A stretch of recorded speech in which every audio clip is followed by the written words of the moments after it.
जय हिंद साथियों, आप सभी का स्वागत है शाइन वाईटी क्लासेस में। अपर निजी सचिव भर्ती के लिए हिंदी शॉर्ट हैंड की 80 शब्द प्रति मिनट गति से डिक्टेशन 10 सेकंड में शुरू होगी। डिक्टेशन 5 मिनट और शब्द 400 होंगे।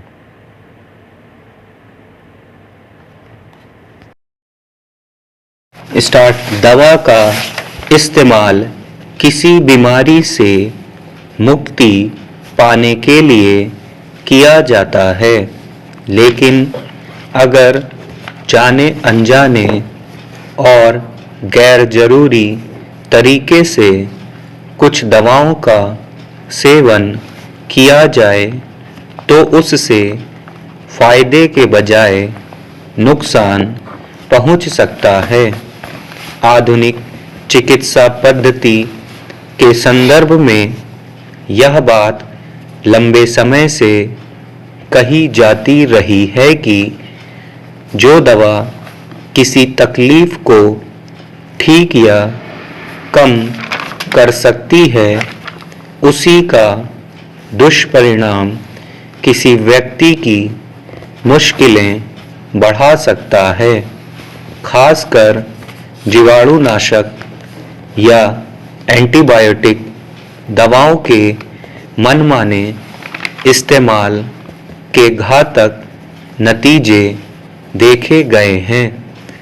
इस मसले पर अब केंद्रीय स्वास्थ्य मंत्रालय ने देश के सभी चिकित्सा महाविद्यालयों और संगठनों के चिकित्सकों से कहा है कि वे किसी मरीज को एंटीबायोटिक दवाएं लेने का परामर्श देते समय अनिवार्य रूप से बीमारी के लक्षण और कारण बताएं।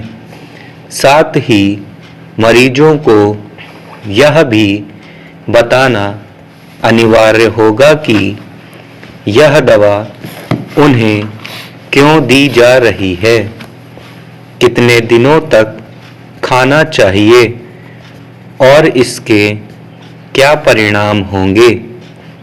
यह छिपी बात नहीं है कि किसी मरीज के इलाज के दौरान दवा लेने की सलाह देते हुए आमतौर पर चिकित्सक बिना किसी संकोच के एंटीबायोटिक दवाएं लेने को कह देते हैं।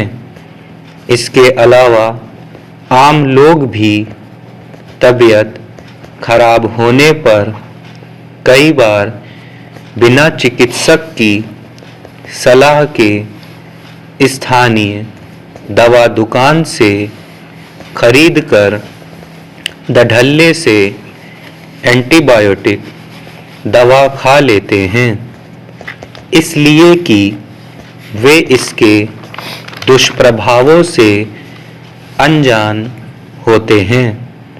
ऐसे में एंटीबायोटिक देने को लेकर डॉक्टरों से लेकर दवा दुकानों तक के लिए एक सख्त नियम वक्त का तगाजा है।